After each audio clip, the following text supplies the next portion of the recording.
Paz do Senhor Jesus, vamos para mais um dia do nosso devocional, que se encontra no Evangelho de Lucas, capítulo 14, versículo de número 21, que diz: O servo voltou e contou tudo a seu senhor. Então, indignado, o dono da casa disse ao servo: Sai depressa para as ruas e becos da cidade e traz aqui os pobres, os aleijados, os cegos e os mancos. Estamos diante de uma passagem onde nós vamos ver o Senhor Jesus proferindo a parábola do grande banquete. Nós estamos falando, estudando o capítulo 14 do Evangelho de Lucas, do versículo 1 ao 35, Já estamos falando sobre a grande festa da salvação. Falamos anteriormente sobre a festa dos homens, que está entre o versículo 1 ao versículo 14. E agora nós vamos falar sobre a festa de Deus, que está do versículo 15 ao versículo 24. Na festa dos homens, Jesus falava da festa de Deus. Alguém que estava à mesa com Jesus, ele disse ali: Bem-aventurado aquele que comer pão no reino de Deus. Tal como um repetista, Jesus usa o monte da felicidade para contar uma parábola. Ele compara a salvação oferecida por Deus a uma grande ceia. E agora nós vamos falar de 4 lições ensinadas nessa parábola. A primeira é que a salvação de Deus é uma grande ceia. Diante do entusiasmo de um dos convidados, Jesus conta uma parábola. Versículo 16 e 17. Ele, porém, respondeu: Certo homem deu uma grande ceia e convidou muitos. À hora da ceia, enviou o seu servo para avisar os convidados: Vinde, porque tudo já está preparado. Primeiro, o homem que promove a ceia é Deus. Ele, ele é o autor da salvação. É ele quem realiza, anuncia e oferece a salvação. Portanto, é Deus quem diz: Vinde, porque tudo já está preparado. Então, sua salvação é completa e o homem não precisa fazer nada, exceto recebê-la pela fé. Efésios capítulo 2, do versículo 8 até o versículo 10, a palavra do Senhor ela diz: Porque pela graça sois salvos, por meio da fé. Isso não vem de vós, é dom de Deus. Não vem das obras, para que ninguém se orgulhe, porque fomos feitos por ele, criados em Cristo Jesus para as boas obras, previamente preparadas por Deus para que andássemos nelas. Nós vamos ver que, segundo, a grande ceia é a salvação. E Jesus ele segue com essa imagem. Desde quando nós vemos lá Lucas capítulo 13, do versículo 26 ao versículo 30. Então a ideia é que a necessidade de salvação da alma humana é comparada à fome. A salvação é como se fosse alimento. Isaías ele oferece a salvação de Deus dizendo, Isaías capítulo 55, do versículo 1 ao 2, que diz: A todos vós, o que tendes sede, vinde às águas, e vós os que não tendes dinheiro, vinde, comprai e comei. Sim, vinde, comprai sem dinheiro e sem preço, vinho e leite. Por que gastais o dinheiro naquilo que não é pão, e o vosso suor naquilo que não satisfaz? Ouve-me atentamente, comei o que é bom, e vos deleitareis com finos manjares. Então Jesus ele vai se apresentar como o pão da vida e a água da vida, João 6,32. Quem tiver fome e sede deve dirigir-se a ele. Então, o Senhor Jesus é aquele que mata a fome e mata a sede da nossa alma. Terceiro, os convidados são muitos, o que na parábola se refere aos judeus. Eles são os primeiros convidados. Depois, Jesus envia seus discípulos para pregar o evangelho a toda criatura e fazer discípulo em todas as nações. Então, os judeus são os primeiros a ser convidados nesse banquete. E eles, assim, muitos eles não entenderam, não compreenderam. E primeiro e depois Jesus ele nos alcança, ele envia os seus discípulos a pregar, e isso vai alcançar os não-judeus, os gentios.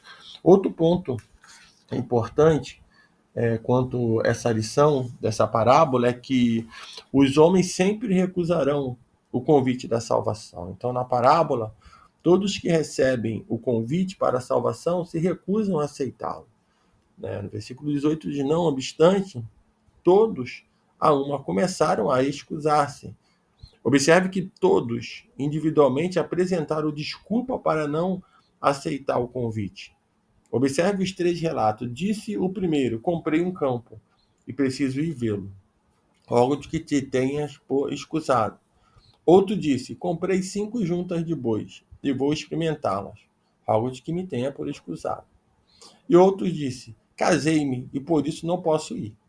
Nós vamos ver que Billy Sunday ele diz a respeito da desculpa, que a desculpa é um invólucro de motivos recheado com mentiras. Então, todas as desculpas são frágeis e mentirosas, chegando ao desrespeito e à desonra.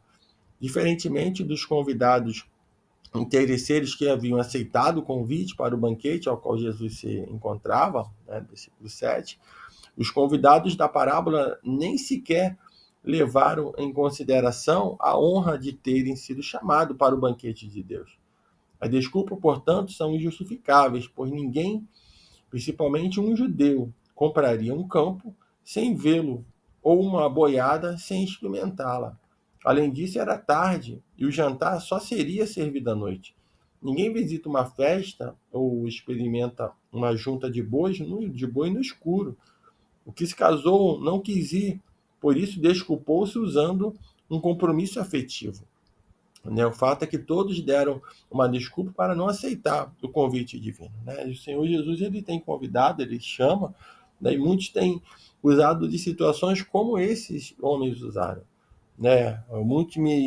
A desculpa ali é um motivo recheado com mentiras, porque não queria estar.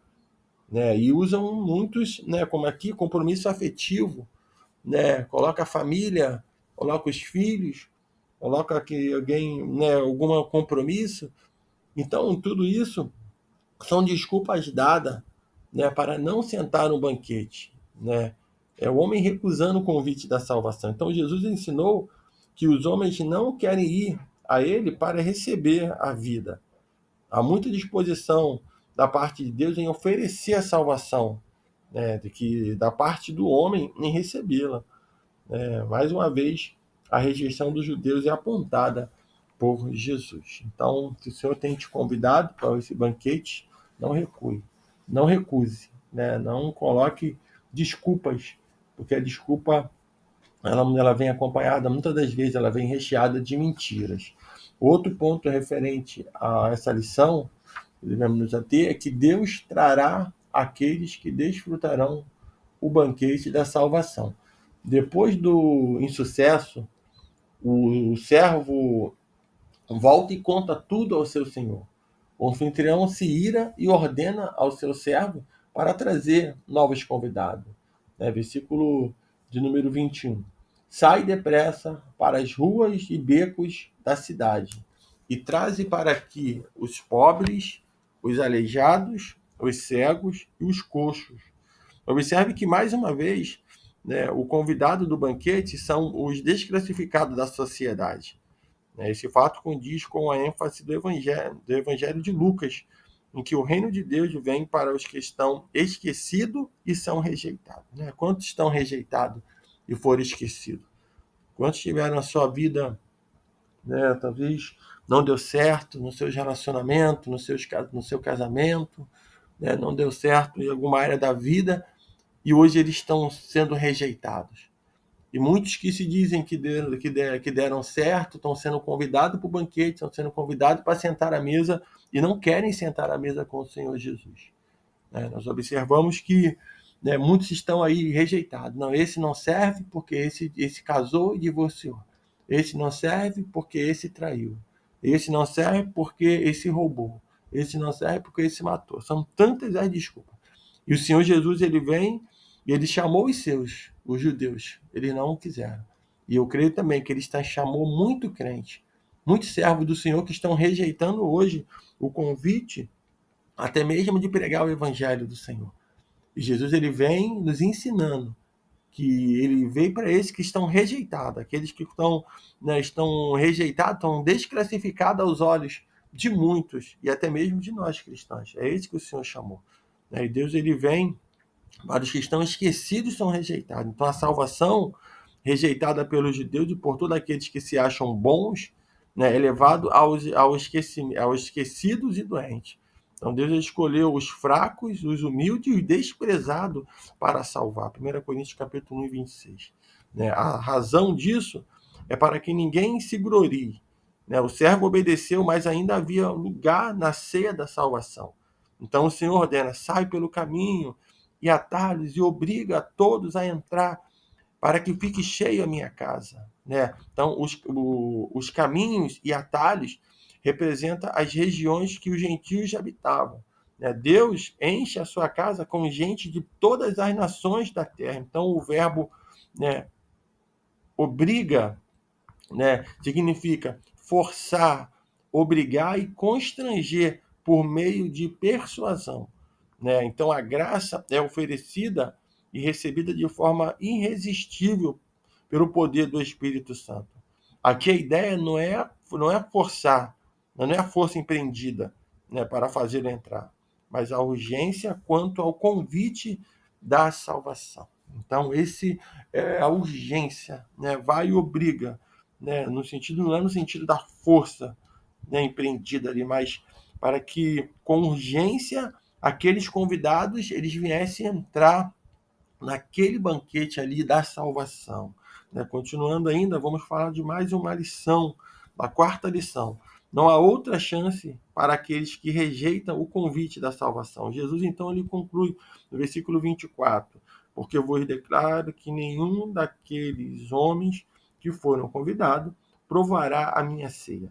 Então, o primeiro grupo, ele é convidado são convidados que rejeitou o convite da salvação, jamais experimentará as delícias e os sabores da vida eterna. Né? Versículo aqui no 1 João 5,11. E o testemunho é este, que Deus vos deu a vida eterna, e esta vida está no seu Filho. Aquele que tem um filho tem a vida. Aquele que não tem o filho de Deus não tem a vida. Então a festa acabou, né, na casa do fariseu, todos foram embora, e Jesus ele seguiu com o seu ministério. Então, não há outra chance para aqueles que rejeitam o convite da salvação. Então, se hoje o Senhor tem falado contigo, não se detenha. Se você é um desprezado, tem sido abandonado, criticado, perseguido, né, tenha certeza que Jesus ele te chama você a esse banquete. Então, devemos, a cada dia, estar mais convencido quanto à honra, né, do banquete do que aqueles que se desculpam por não ir. Nenhuma rejeição ao convite do Evangelho não deve nos abater. Né?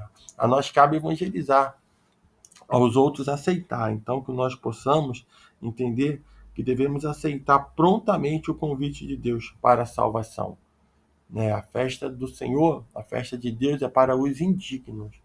Né? Não é para aqueles que se acham dignos, para aqueles que se acham merecedores. Né? O banquete da graça do Senhor, né? O banquete da graça, né, não é apenas para convidado. Né? Nós vamos ver que no banquete da graça, o homem é apenas, né, convidado. No banquete da graça, nenhuma desculpa ela é aceita. Ainda no banquete da graça, devemos atender ao convite com urgência. E no banquete da graça sempre há um lugar no céu. E no mesmo banquete da graça, não devemos desperdiçar a oportunidade. Então, hoje, não desperdice essa oportunidade. Se o Senhor hoje tem te chamado, aceite o convite para estar com Ele, para sentar à mesa com Ele, para estar nesse grande banquete. Enquanto muitos têm rejeitado, muitos têm se colocado até achando digno de sentar à mesa e de estar nesse banquete, pela sua posição ministerial, social, né, pelo que ter nascido no berço evangélico. Então não é isso. Nós não merecíamos, é pela graça do Senhor Jesus. Né? Pela graça que somos salvos. por meio da fé. Isso não vem de nós, isso é dom de Deus. Não vem das nossas obras, para que nós não venhamos nos gloriar, nos orgulhar, né? Pois fomos feitos por Ele, criados em Cristo Jesus, para as boas obras, previamente preparadas por Deus para que andássemos nela. Então, nós não merecíamos, é pela graça de Deus, é pelo seu favor imerecido. Então, que nesse dia você venha optar por estar participando desse banquete da salvação. Esse é o meu convite para você e é o que a palavra do Senhor, né, tem falado nesse dia. Que Deus te abençoe.